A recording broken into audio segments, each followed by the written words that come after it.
So this Valentinus is the most important early Christian of the early 2nd century who is later determined to be a quote-unquote Gnostic. That is a kind of Christian who bases their own system of salvation on knowledge.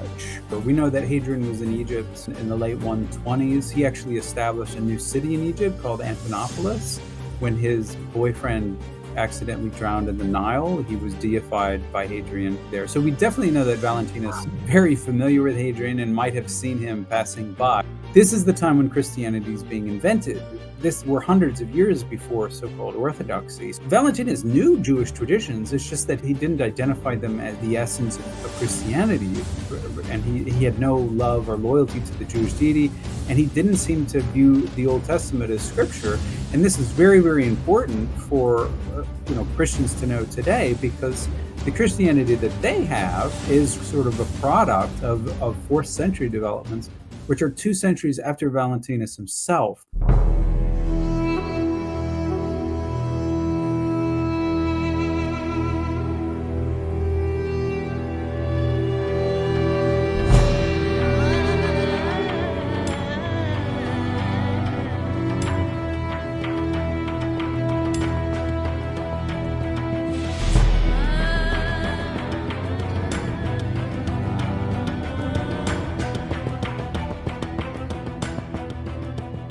Welcome back to the Gnostic Informant, and you are about to attain true Gnosis.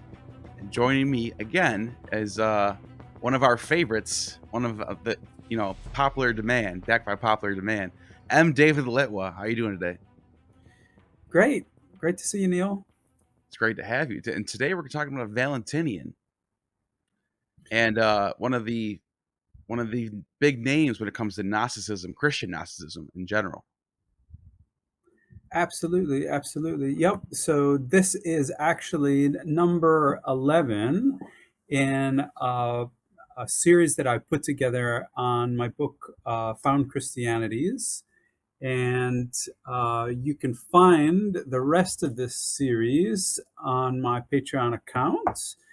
And I hope you'll stop by and consider becoming a patron.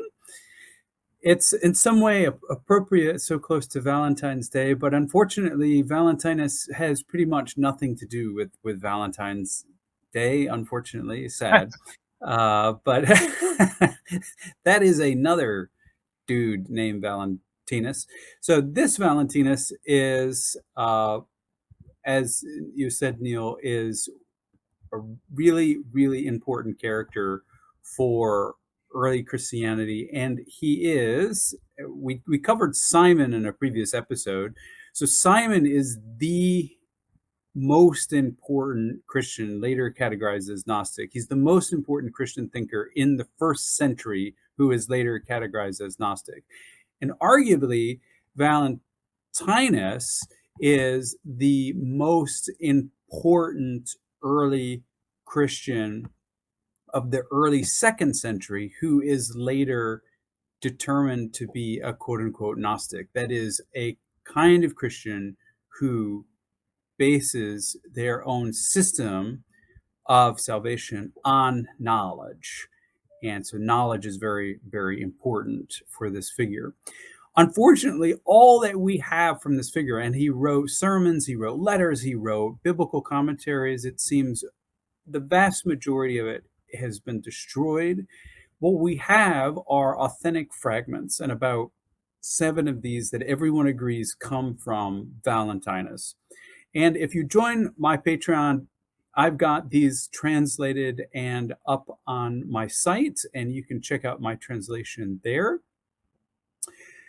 But just to introduce Valentinus, so he is born about the year 100 near Alexandria, Egypt, and it's in Alexandria that he is educated. Now, there's lots of mysteries about how early Christianity started in Alexandria. This continues to be a mystery, and I'm actually working on this project right now. But Valentinus is a key figure in early Alexandrian Christianity, and it's a different Christianity that arises than in other areas. Interestingly, as a middle-aged person, he decides to travel to Rome. This is about 135, and he there makes such an impact that uh, he is actually voted almost to the a leadership position in the Roman Church. Now, in the 140s, okay, there's no such thing as a pope yet, but he attained a almost a very, very high rank in the Roman Church at that time. Now, what made so Valentinus during his own day, this is very important that if you're thinking in terms of these categories of orthodoxy and heresy, that's really not the way to think about it at all at this point, because those terms haven't been invented, those concepts haven't been invented. So Valentinus in his day is never, as far as I'm concerned, seen as a heretic, and he would have been very, very surprised if anybody called him that. And indeed, I think he might have even been surprised if somebody called him a Gnostic, because that term also is not seemingly in common use at this period. Sure. What Valentinus does see, interestingly, is he claims to see this vision of the Logos, and Logos is this term that is usually translated word, but it could mean mind, it could mean intelligence, it could mean speech. He claims that he sees this vision of a baby, and what's interesting about this baby is this baby has the ability to speak and apparently has the ability to walk, and Valentinus is so struck by this that he asks the baby who he is, and the baby replies, "I am the Logos." And Wow. from this baby, we hear what is called a tragic tale, and we don't know the substance of the tale. But this does indicate that Valentinus, in addition to being a really highly educated theologian, was a visionary as well. And as I mentioned, he's almost appointed leader of a dominant Roman church network.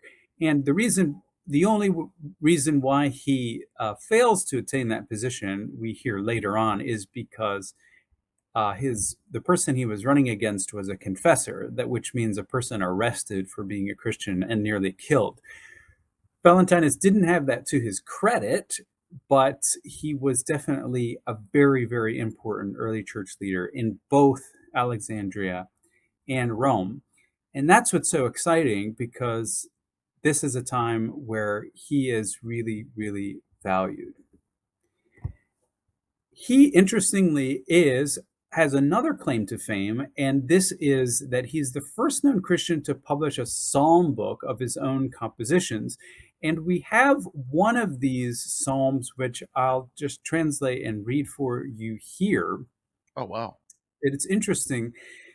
Valentinus wrote, "Everything by spirit I see suspended, everything by spirit I sense conveyed, flesh suspended from soul, soul hanging on air, air suspended from ether. From the depths are born fruits, from the womb is born a baby." Wow. Now, it's a very mysterious psalm, and obviously, if this really was put to music, I'm sure it sounded very beautiful in the Mm. original Greek. There's real speculation about actually whether some of these terms are symbolic. For instance, whether the baby is actually symbolic of the Logos that he saw in his vision. But Yeah. one thing that we can tell from this psalm, which is called Harvest, is that Valentinus didn't hate the world. I mean, when he looked at the world, he saw this golden chain of beauty, and the levels of reality connected to each other like a golden chain. So, unlike later false representations of so-called Gnostics, Valentinus is not anti-cosmic. He loves the world. He's part of the world, and as we see from his fragments, he believed the world was a representation of true reality above, and so he's not some kind of ascetic world hater, and this is really important to get across. But what did make Valentinus distinctive as it did for Simon of Samaria, is that he immediately distinguished the Judean deity from the supreme good, who is his name for God. And Valentinus, like other Christians, obviously he believed in God, he believed in the oneness of God, and he thought that the Judean deity was some being who was far less than God. But interestingly, and this is in definite contrast to Marcion, whereas Marcion depicted, on the basis of the Hebrew Bible, the creator as evil, Valentinus didn't depict the Judean deity as evil at all, but as some sort of neutral being who was just, that is fair, and progressing on the path of knowledge. So he is, one might call him an angelic figure, but Valentinus never says that. Uh, but he is some kind of subordinate figure who is like like most Christians, actually, on his way toward progressing in knowledge and perfection. And this is a very distinctive take on the Jewish deity. He's not the true God, but he's also not outright evil. Humans are created by angels. Now, this might sound a bit radical today, but this isn't radical at all if you read Genesis 1:26, where God is, or the Judean deity is saying, let's make a human being in our image. He's talking to the angels, and it was a very long Jewish tradition that humans are in fact created by angels, because God, or the good, the high God, the one isn't involved in the material creation. He's involved in creating the higher mind, or what Valentinus called a superior seed. And this superior seed was invested into the material Adam.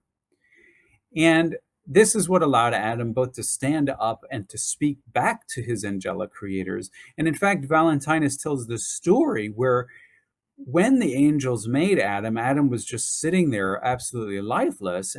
But when the superior seed came into him, he stood up and started talking boldly.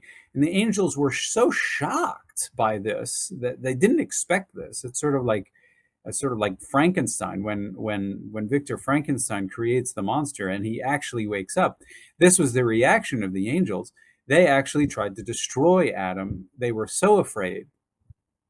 That's how Valentinus tells us. And it seems to be an interpretation of this passage where the cherubim at the end of Genesis 3 threatens Adam with a flaming sword. But anyway, Adam, interestingly enough, is able to pass on this superior seed, not to everybody, but to only certain of his descendants. Now, this is a funny tradition, which I throw in here at the end. Valentinus doesn't say much about, or in the fragments that remain, we don't learn much about Jesus. Okay. But one thing, interestingly, that Valentinus does say about Jesus is that Jesus had such great self-control that whatever he ate was completely used up with him. Wow. And that since there was no corruption within him, he did not defecate. And so Jesus is the great exception to that children's book, Everybody Poops, because this is a clear sign that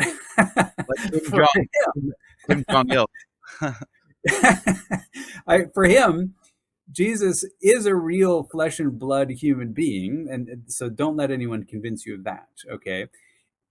He definitely has intestines for Valentinus. But what's interesting is Valentinus doesn't want corruption. Valentinus views digestion as a corruptive process. And so basically, Jesus, since he didn't have corruption inside of him, he didn't produce literal feces. And that's about the kindest way I can say it. And it's like he interprets his diet must have been so perfect that there's no excess food. He's not overeating. He's eating just enough that his body takes in what it needs and it stays where it's at. It sounds like a good level of someone, whoever's writing this, has a good knowledge of how anatomy works too, if you think about it. Absolutely. Yeah. It's clear that Valentinus, he has he's up to date on the recent theories of digestion. And yes, his theory is that Jesus only eats just as much as he needs to survive. So there's no extra energy that's needed, and Wow. so the rest of the stuff is just completely, it just disappears and is expended. That's his view. That's exactly right. And but again, it's not that Jesus is some kind of ghost or spirit being. He is just a perfect human being who is, in a sense, perfecting the design of the human body. Because, I mean, let's face it, that it's it's like you could view it as a design flaw of the angels who created us, so that we are incredibly messy and disgusting creatures who, yeah, basically, we eat and then we get rid of it, and in an incredibly messy way.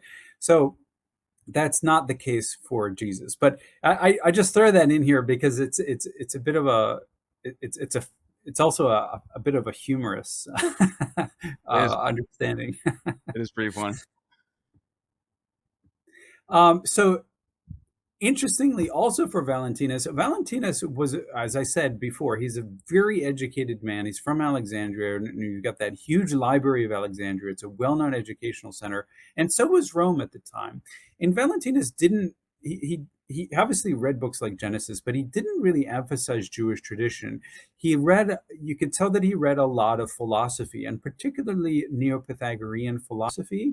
But he believed, like some Christians today, and some enlightened people, that the truth is not only out there, the truth is everywhere. And this is one of the things that he said.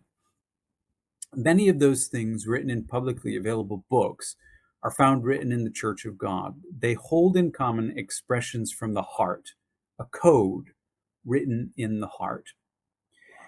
So this was a guy who definitely wasn't afraid of secular literature. He read everything, from mythology to other different kinds of theology to philosophy, and he didn't seem to have had a real sharp distinction between scriptural books, what we think of as the New Testament, which in his period was not invented. Right. And so he didn't seem to make a great distinction between scriptural books and other books, which he calls publicly available, which obviously, could be anything really. And so this is a really an amazing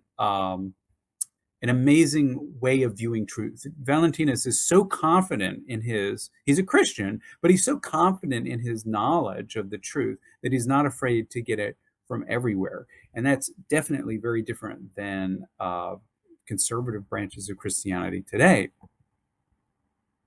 Wow. So there's a ton more about Valentinus, and I'll just stop here and just say that there's much more that I translate not only the fragments on my Patreon account, but I also give my patrons 20% off the book Found Christianities, which is this one here. And you can read lots more about Valentinus and get all the facts and data in chapter 11 of that book. You'll also get full access to the fragments and all my other videos and posts.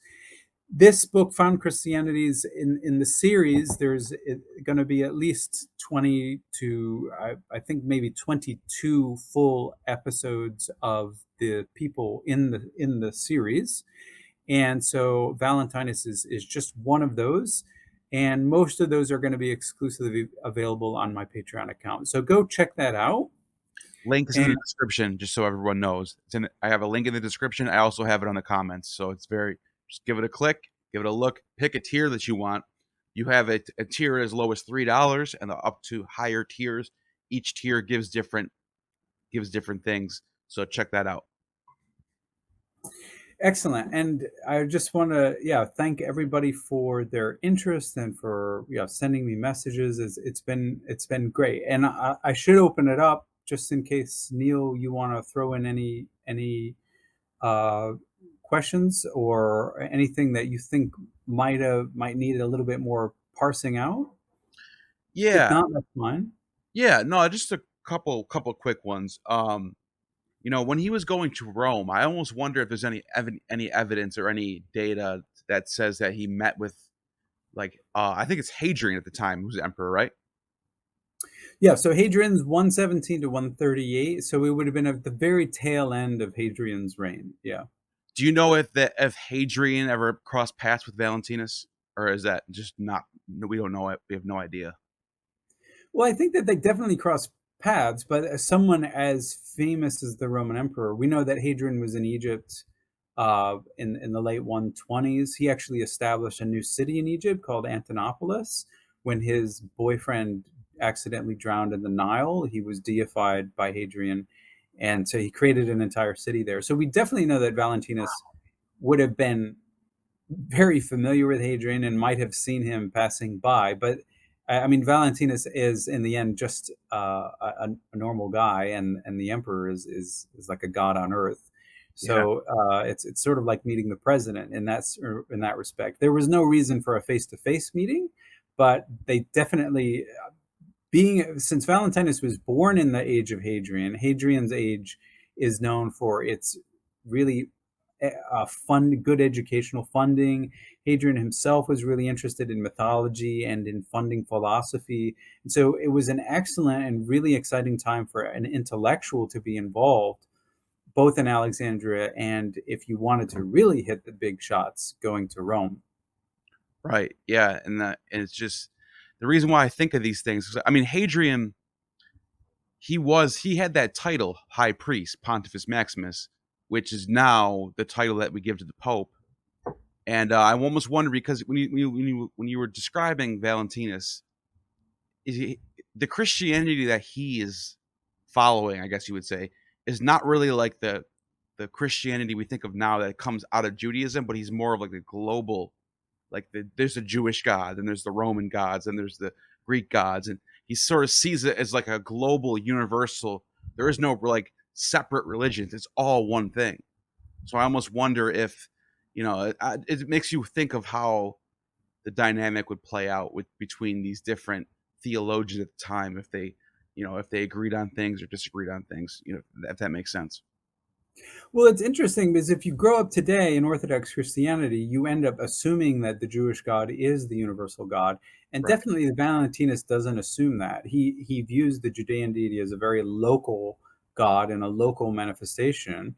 And yeah, he's not really devoted to that deity. He doesn't think that he's worthy of worship. He does think that he exists, but he's not anything. He's not the high God, and he's not the true God, and he's not the true Father of Jesus Christ. And so that's really important, because this is the time when Christianity is being invented. We're hundreds of years before so-called orthodoxy. So Valentinus knew Jewish traditions. It's just that he didn't identify them as the essence of Christianity, and he had no love or loyalty to the Jewish deity, and he didn't seem to view the Old Testament as scripture. And this is very, very important for Christians to know today, because the Christianity that they have is really a sort of a product of fourth century developments, which are 2 centuries after Valentinus himself. So this is, he's really an inventor of an entirely different form of Christianity. Fascinating. The last thing I wanted to ask you about was the story with the Adam and the angels. I don't know if you're familiar with the Quran, but there's a narrative in the Quran where Satan, I think it's Satan, or I think his name is different, Iblis or something like that. But it's basically Satan, and all the angels are asked to bow in front of Adam, and he decides not to. Now, I guess it's a different story, but I almost wonder if there's some influence coming from the Gnostic, the way Adam's in heaven and all the angels are there with Adam. I wonder if there's any influence there, or what you think about that. Well, there is some overlap in the idea that humanity that is true humanity is super angelic, that is better than angels. And that tradition in the Quran is actually a much older tradition in the life of Adam and Eve. There's a book called The Life of Adam and Eve. And in this version, which is first century, so Valentinus could well have known it. In this tradition, yes, God creates Adam in heaven and orders all the other angels to say, okay, now you worship Adam. And yes, Satan, who is genuinely Satan here, says, no, I was made before him. I'm better than him, and I'm never going to worship him. And this is what causes the fall of Satan and causes all hell to break loose, literally. So, it's interesting. For Valentinus, he would have adapted that tradition in that he believed also that humans, or Adam specifically, was superior to angels. But he was superior because God secretly invested a superior seed into Adam, so that Adam had knowledge superior to the angels, which shocked them, and it still shocks them. And the end of humanity is to ascend far, far above angels. This is a very, very common idea in early Christianity. In fact, it's even in Paul. So this isn't original to Valentinus. What's original to him is the creation story, but the idea that humans are superior to angels, going way, way back to Adam, that's a good Jewish tradition. That's fascinating, and that's all I got. And just one more time to remind everybody, patreon.com/mdavidlitwa. Go check that out. There's a bunch of content on there, easy to access, as low as $3. And that's all I got. You have just attained true Gnosis. You have just attained true Gnosis. The demiurge has no power over you.